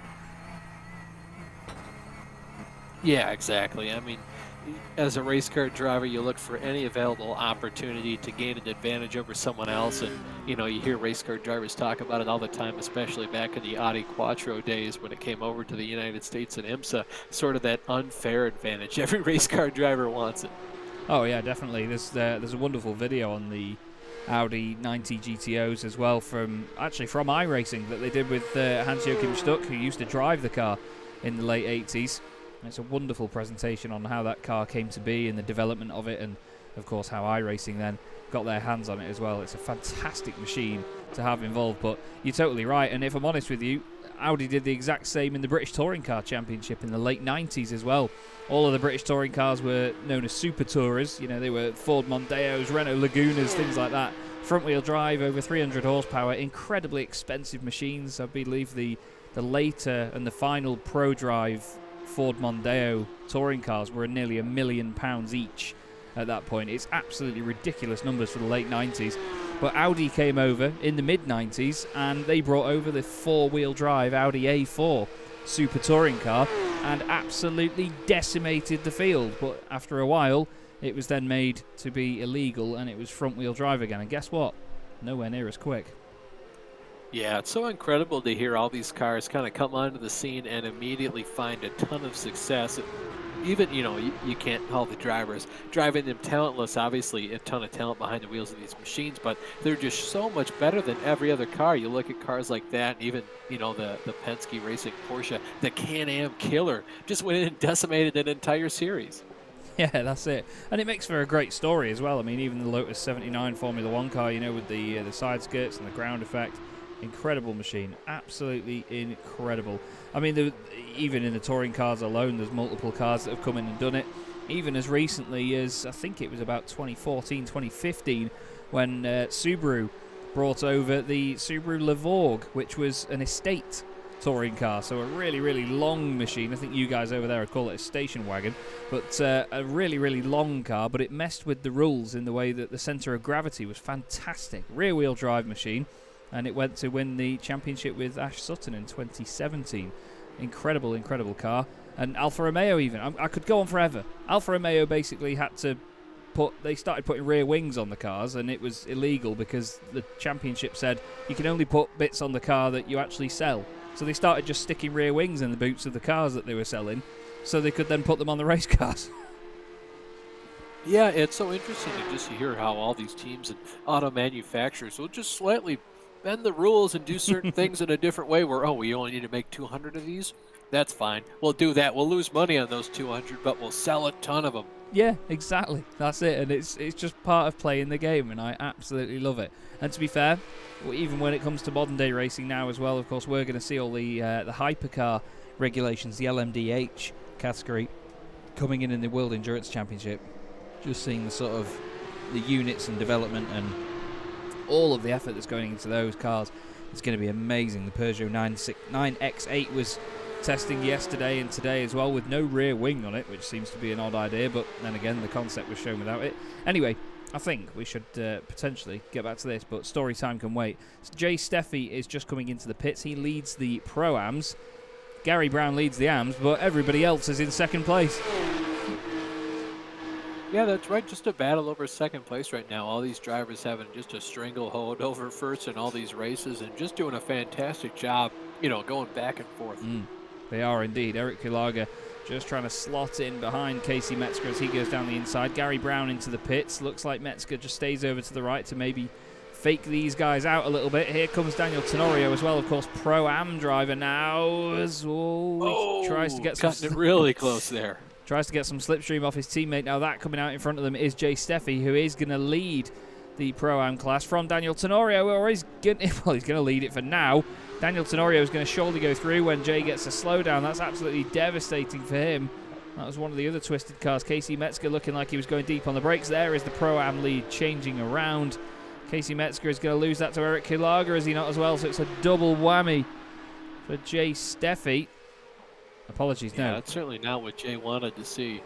No, definitely not. I just got Casey and Jay really mixed up there. I was just thinking, right, previous leader of the class? Yeah, same thing. Our leaders overall in this race, if we could get a decent camera angle of them, are in the pits. I've stood on that podium. But then Elvis Rankin and Michael Yanni are on their way in, the two Apex drivers, in flying formation into their pit boxes. And they position the cars slightly to the left, look, just to make sure that they've got as straight a line on the way out. That's how competitive these boys are. We'll keep our eye on it. Elvis gets away. Michael gets away. Almost as if they had exactly the same pit stop time. There was 0.08 of a second between the two. And Elvis Rankin comes out. Car 1 P1. Car 2 P2. Car 99 P3. Doesn't quite work with the sort of pattern there, but either way. It's great to see, by the way, that we still have two AM drivers inside the top 10. If we look at the positions overall, or I will at least try to do this, there you go. That's how they run overall at the moment. You can see there's two AM drivers inside the top 10 and ahead of all of the Pro-Am drivers. It's fantastic to see. Yeah, doing a fantastic job. Currently in front of all of them but one, Daniel Tenorio. Obviously, Daniel just a little bit up the track compared to the rest of his field. I think that was Dino Filippa going a little bit wide. No, that must have been someone else. I can't tell quite who it is, but a red car for sure as we see our two overall leaders of Rankin and Yanni come through. I think it was Travis Kepler. He's just been overtaken by Andrew Rasmussen, so surely just a bit of a moment there for him. Now, we did just praise those AM drivers, but it's just because they've not pitted yet. Now all the Pro-Ams have got back ahead of them. But either way, they had their moment. They had that live on air, and that's been confirmed by us. So if any of the drivers want to record that and show the mum get the camera and all that, then there you go. AM driver's doing very well. Now here they are coming out of the pits, actually. Casey Metzger just down the inside of Gary Brown. A little bit of a lock up there as well by Andrew Hewson. He's going to skip across the chicane. Gary Brown seems to be going a bit slowly on the exit. I think he's surely going to re-overtake Hewson now as he gets a slowdown. It's all kicking off in the AMs, which is great to see. Good fun. Casey Metzger's gained 12 places, by the way, from where he started. And now he leads with just under a second back to Gary Brown. What's going to happen here between Kulaga and Hewson? Hewson gets in front. Yeah, we saw Gary Brown start really high up the order. Just kind of had a quiet, consistent day so far. Gary's been putting in a lot of clean, consistent laps at the moment. Doing a good job to fight off all his opposition that started behind him. Obviously, you look at how they finished last race. You got to figure he's racing faster and faster guys as they come up to pass him. But doing a fantastic job to still be in second place right now. We've only got about 11 minutes to go, so he's doing an absolute whale of a job. Yeah, it's great fun. And certainly the time has flown by. Only 11 minutes, like you say, left of this race. Just having a quick look at the time, see if anybody's really piling in any lap times to challenge guys ahead. It seems like it's quite even at the moment. But look at this certainly isn't even. Littleton and Garfias side by side. Littleton down the inside in the Gulf branded machine. Just getting past the Vulture Motorsports car. Jeremy Littleton now one step off the podium in his class in the Pro-Ams. Errol Uricksoy having a go at Logan Vida here, sorry. No, you're good. Doing a great job as Jeremy right now. Hold on to that fourth position. Fantastic colored car, as you mentioned. But Errol Uricksoy, obviously one of the faster drivers in the league here, better passer than most. Doing a fantastic job to kind of come up through the field here. Love watching these things come out of the Parabolica. The speed that they build up is just phenomenal. We need to go back forward to this. Andrew Houston still with Eric Kulaga behind him, though. Eric on the chase now, just to try and get back onto a podium spot.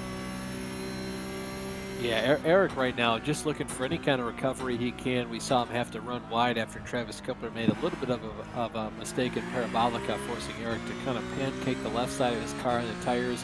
Fortunately, didn't hurt him too much, but he's had to lose a handful of time to a lot of drivers. We saw Gary Cut Brown just kind of sneak through and pass him there. Just love seeing the way that these things bounce around. The way that the drivers work the wheels so hard. And it's, I mean, double that right here through the Ascari chicane because, excuse me, these guys are hitting the curbs on both sides as they go left, then right, then back to the left, all the way out to the outside, cutting over some of the grass on corner exit. Yeah, these things really do absorb the curbs, but sometimes they can spit you out the other end and be very unforgiving. They scream their way down the back straight, I should say, not the start-finish straight. Just seeing if they can gradually just tip it into the Parabolica. It's always a corner that's just highlights every little inch of oversteer and every inch of understeer that you get as you chuck it in. Even as you put the power down on the, on the exit of the corner, you're really just kind of managing how much wheel spin you can have to rotate the car because you want to get as good a run down the front straight as you can. If you leave anything on the table in terms of throttle application, you're just going to lose a couple tenths of a second down the front stretch, and here, a couple tenths is everything. Yeah, definitely, because you could either be just about in the slipstream or just about out of it. Andrew Rasmussen and Jay Steffi have both been off the road for a considerable amount of time here. Separate incidents, I imagine. Andrew's just had a big old spin into Ascari. That's going to just about kiss the wall, is it? No, it is not. Jay Steffi then had an issue as well. Okay, he's just been off at about the same time. Into the chicane, back end steps out over the curb, and a little excursion into the gravel. Again, that could highlight our little gravel trap discussion, couldn't it? Yeah, kind of the same as we saw two drivers do earlier in the night here in that exact same corner. Fortunately for Jay, though, he was kind of just able to keep his foot in it and not have to send the car back into reverse to complete a three-point turn, Austin Power style. So doing a great job for him to kind of go ahead and avoid that extra slowdown. Yes, indeed. We've seen a number of those Austin Powers moments. I mean, there was a famous one a while ago at the Nürburgring on the endurance layout where they actually spun one of these cars. I think, well, it was the 991 car, but they spun one of the Porsches into the pits and it landed perfectly sideways in the pit entrance and they could not get it out. Every time they reversed or went forward and hit the wall, it straightened the car up again. So that was the end of that. Almost as funny as that BMW M4 that famously drove into the end of the pit lane in real life when the bonnet came up. But either way, if you've not seen that video, by the way, anybody, do go and watch it, because while it was obviously a bit of a disheartening moment for the team, there is actually footage of the team laughing their nads off at this driver, just frantically trying to get the car back in with the bonnet up on the windscreen. He can barely see underneath it, and he thinks he's got it, thinks he's got into the pit lane, and at the last second he sort of overcorrects and just bonks the car really slowly into the end of the pit wall. It is hilarious. Cannot recommend that video highly enough. Just a good time to go ahead and watch, and you can watch that 10 times over and still have just as good a time. It's an absolute belter indeed. Here are two real belters as well, and in a good way. Michael Yanni and Elvis Rankin flying down the straight. We thought that they'd do this. They, of course, made the fact that they weren't right up there in the first race become an advantage in the second race. They started ahead of their rivals, Dino Felipe, John Botifer, and Justin Rame as well. And now they are doing a Jay mega job. Steffi, wrong way through the Ascari chicane, it looks like. Yes, indeed he is. Nicely picked up. We'll have a look at how this happened. First chicane, plenty of curb. Oh, that's a big old bounce, that one. I tell you what, these cars can absorb curbs. Not that much, mate. No, that was quite a bit of curb there. He did a fantastic job, though, to just kind of hold his brakes there to make sure he didn't go back on the track in front of Littleton, and I believe that's Martinez just in front of Jeremy. And, wow, it's a lot of curb. That certainly is a lot of curb. Massive moment. I'd be surprised if there isn't any damage underneath that as well that might hurt the car down the straight as, Justin Rame has just been off, has a bit of a dance coming back on the road as well. Let's see if he got any help by Harry Wills. No, just close racing, and he just overdid it. Obviously, yeah, forced to run wide because of Harry, but not much more Harry could have done there. Left him a ton of space, and that was just, getting a little bit too over-egregious there. Yeah, definitely just a bit of hard racing at the end of the day. If you're going to go side by side into a chicane, that's the sort of risk that you take, that something like that is going to happen along the line. Jeremy Littleton looking to the inside here of Stephen Martinez. This is for the final podium spot in the Pro-Ams, and it was. No contest. Now it is. Yeah, Jeremy Littleton has one over on Stephen Martinez. Just a little bit too hot into the chicane, but we've all done it. You're an absolute liar if you say you haven't. Now that apparently is... Everyone does it once. That was 3 Porsches there apparently, but it looked like 1 Porsche just a moment ago. These guys tucked in beautifully behind one another. Joseph Smith going very defensive, or going very deep, and so too with him is Errol Yuriksoy. And look at that, Logan Vida thinks, nah, I'm alright mate, I don't want anything to do with that. Waits on the exit of the corner, thinks right now, boot it, punch it Chewy, round the outside he goes. He's getting pushed out wide to the left by Errol Yuriksoy. We've seen that Errol likes to push these guys around a little bit, not maybe with contact, but just to put his car in the right place to say, no, you're going over this side of the road, sunshine. Logan's a little bit later on the brakes. Errol chucks it in, though, carries the pace. He's going to need the room.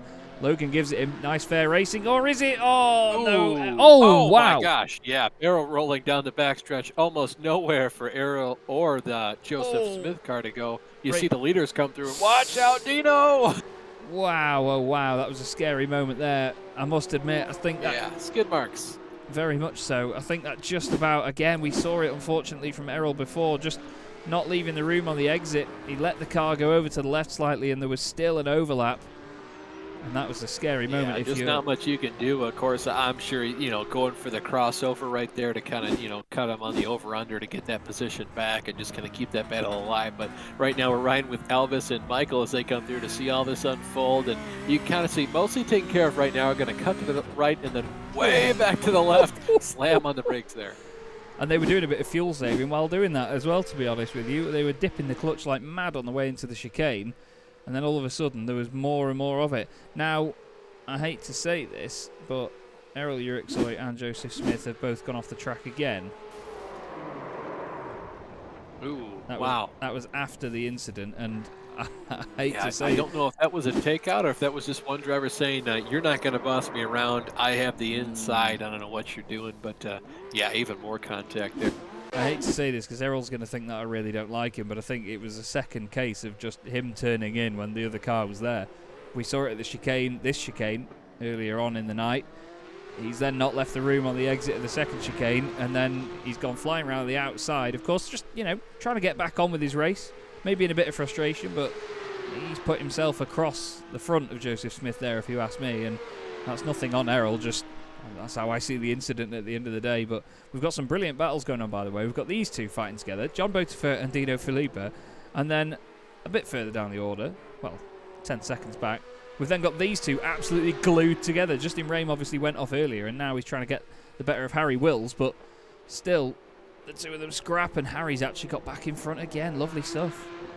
Yeah, it's so much fun to see, 3 pairs of drivers in one single category just fighting with each other for the entire race. Absolutely love to see it, especially at a track like Monza. So much history here. There really is.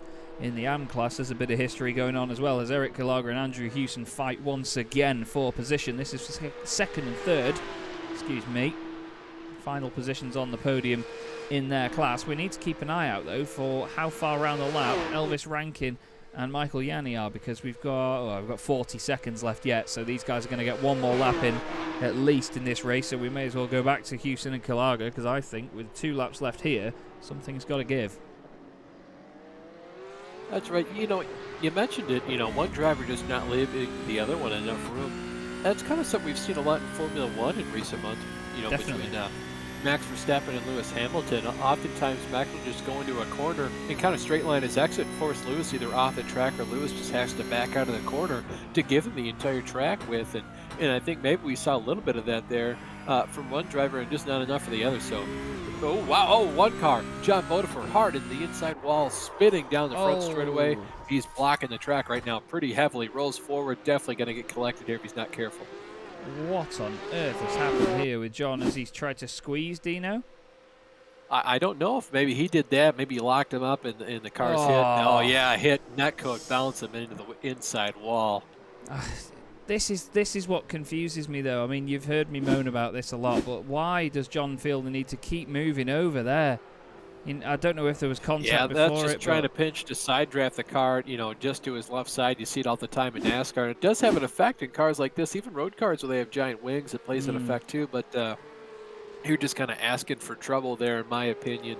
Yeah, definitely. There's no need to do it, if you ask me. Like you say, side draft, yes, but I think in a race like this... At what cost? Yeah, exactly. That's the thing. What risk over reward? There has been a change here, actually, though. Obviously, Michael Yanni overtaking Elvis Rankin for the race lead. Maybe Elvis thinking, you were ahead before the pit stops. We agreed that whoever is ahead by that point gets to go. I think they've mentioned that to us previously. But right now, Michael Yanni is on his way to take the win. We're 46 minutes in a 45-minute race, so that definitely says to anybody that isn't a mathematician that we're done. Round the final corner they go. It's another wonderful performance by the two Apex Racing drivers. Apex Racing Academy's Michael Yanni is going to take the win here at Monza. Lovely, lovely drive. Elvis Rankin second, and guess who's third? It's Dino Filippo. That podium returns once again. Fantastic, fantastic driving by all of them. Real shame for John Botifer, but he's actually going to get the car across the line, what's left of it anyway. There's not much retail value in that. And here behind them, Harry Wills and Justin Rame right together across the line as well. Justin just beating him across there. Daniel Tenorio looks like he's going to get this done in the Pro-Am class here, Austin. Yeah, 3 seconds clear over Jas Garfias. Jas doing a fantastic job to kind of narrow that lead from about 6 seconds down to the 2.5 it is right now, but not quite enough as they go down into the final corner for the last time. You see a couple more drivers there throughout the rest of the field, finally finishing up the rest of their final lap. Jas Garfias comes home in P2, but of course Daniel Tenorio wins in Pro-Am. Jeremy Littleton is going to round out the podium, I believe. He's in a fight with Steven Martinez, though. I think he's just going to do it at the line. He does. Indeed, there was a massive accident on the straight just now as the guys throw the cars at the wall and every other bit of scenery they can find. But Casey Metzger, after what's been a very lively race for Casey, a lot of very interesting moments for him as this has gone on. He's going to come out of the Parabolica and he's going to take the AM class win. He'll be really, really chuffed with that one after a very, very trying night. And then we've got Andrew Hewson just behind, who's going to finish ahead of Eric Kulaga. Two more drivers that have had a lot of trauma over this this evening, but still, great stuff from all of them. Really good race, that. Yeah, really good recovery drives from a lot of drivers. You still see a couple of drivers just, throwing the cars into one another. The night is done. You might as well get all the rest of the good out of the cars and drive through everything in your way. Definitely so, mate. Definitely so, but still, plenty of fun racing, plenty of action at the end of that one, though. I mean, there was a few bits of driving that we certainly raised an eyebrow or two at, but still, it's just very, very competitive stuff and very, very entertaining all the same. So, we'll have a quick look over our results for you then, and we will go through this one class at a time. The overall race winners and the winners in the Pro class, Michael Yanni and Elvis Rankin first and second. Dino Filippo for Auris Racing finishes in third. John Botifer and Justin Rame finish in 4th and 5th at Alpine Styles Geodesic Racing. Harry Wills just behind Justin at the end there, and Jonathan Ouellette 31 seconds down, but still classified at the line. And our second class, which Austin will go through now, is our Pro-Am category. Yeah, Daniel Tenorio comes home with the racing win in his Twisted Racing red Porsche, followed by Jas Garfias, who came to the field in absolutely stunning fashion.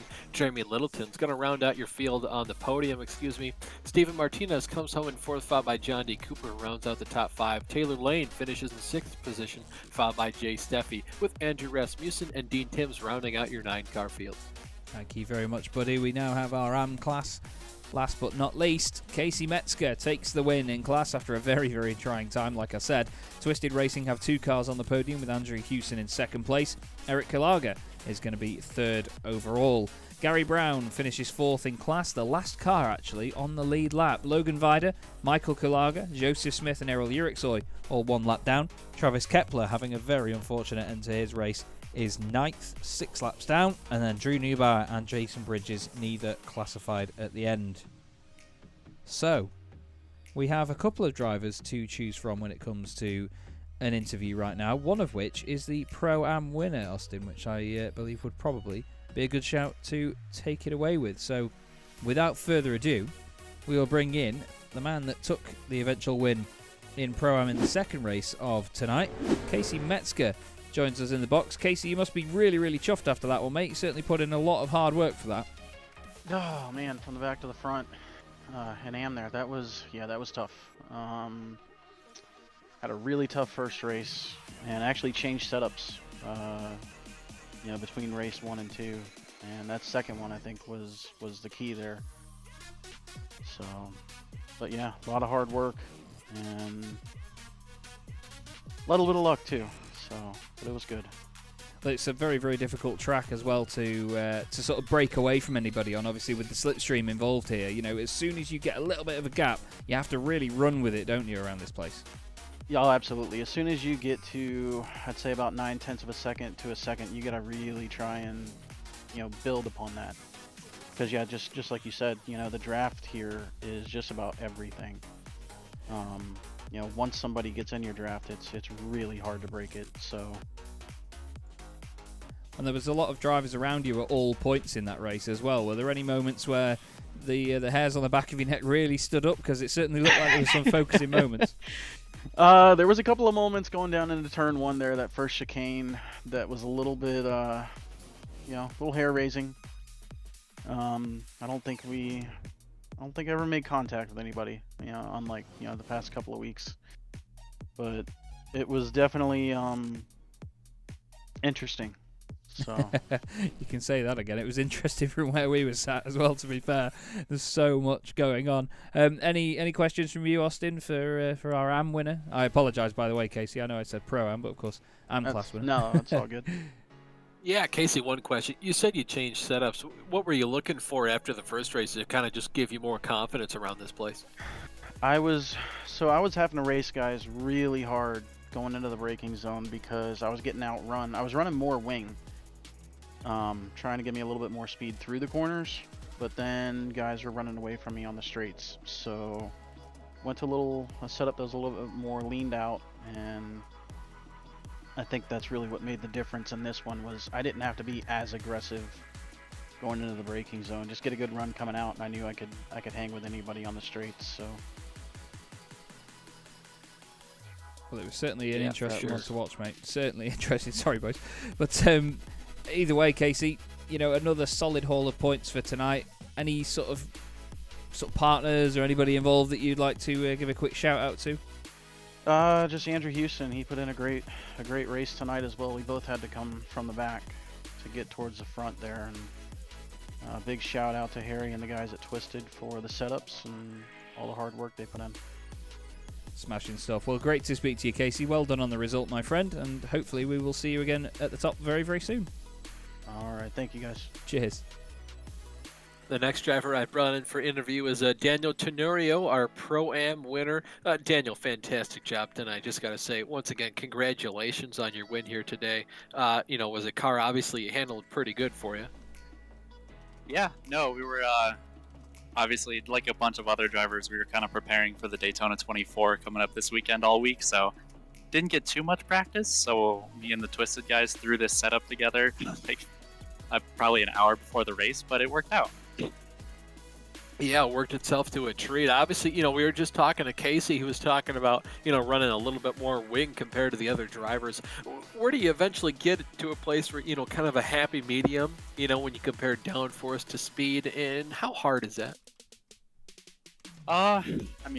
It's always hard to balance it around Monza because you want that straight line speed, but you also have to deal with a Scari, and that is so sketchy with a car with no downforce. But we ended up going, just basically taking the wing off, going all the way down, and just hoping for the best. So it was a little sketchy at times, but we were able to manage it. Yeah, manage it indeed very well. We saw you guys taking a lot of the curbs here, a lot more than even I'm used to. Usually I don't even touch those large sausage ones. Was that something you guys had to set the car up for, or was that kind of just we're going to nail these every single lap because it's the best for speed, even if it kind of scares us? Yeah, you gain time by doing that, but yeah, you definitely have to set the car up for it. We set the car up really soft, so it would be able to take those bumps. Um, but other than that, it was good. Well, fantastic job indeed. Once again, congratulations. Is there anyone you want to thank for your run here tonight? Obviously, I want to thank the Twisted guys. We all work together on setups and everything, and all stay in comms during race so we can strategize. And yeah, they really help me along. Well, congratulations, Daniel. One driver we want to catch up with next was Andrew Hewson. Andrew, kind of following up Casey in the interview, followed him up on track as well. Great run here tonight, obviously P2 in your category. Tell me about your race, man. Yeah, thank you, Casey. Man, he almost didn't do this race. I'm going to call him out. We had to, come on, man, let's go. And he ends up winning it. So it's phenomenal to have teammates like that are just fast. So yeah, I got the win in the first short race, and I didn't know what to expect coming into this one. Obviously, having a win means you start a lot further towards the back, and I assume you guys were all practicing for the Daytona 24. Complete transparency, I was too. Just before this race, probably not 10 minutes, I ended my session and came over here. So you said, obviously, you guys were preparing for that one. But, what are some of the things you have to keep in mind? Obviously, coming from all the way in the back of your field, of course, starting ahead of the drivers at DNF in the last race. But what do you have to keep reminding yourself of all the way throughout the race? Well, for me with this car, it's not lighting up the rear tires, especially here at Monza. You can loop it so easy. So it was all about throttle control and just staying in the draft. I got damage on lap 1, and it was slowing me down in the straightaway. So I needed the draft, and that really was my focus the whole race, was to stay in somebody's draft. For sure. Well, you did a fantastic job at that, coming home in P2. Is there anyone you want to thank for your P2 run tonight? Yeah, as always, my beautiful wife and kids, they're awesome. They support me in this, and can't thank them enough. Casey, Dan, all the guys, Arrow, for helping me out and being fun teammates. And again, Harry and you guys for putting on a great show. So thank you. Yeah, no problem. Once again, congratulations on your run here tonight. That was Andrew Hewson, the driver coming home in second place in your AM category. Chaz, what a fantastic race that was.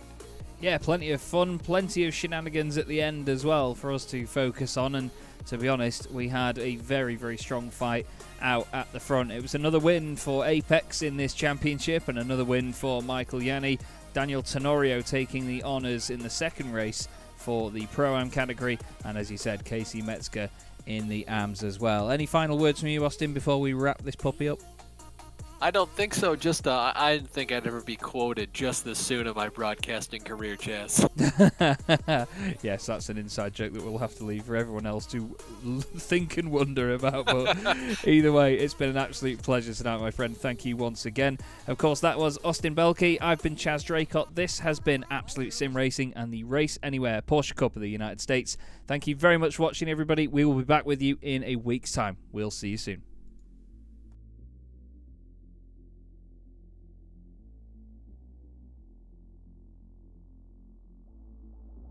When the night is over,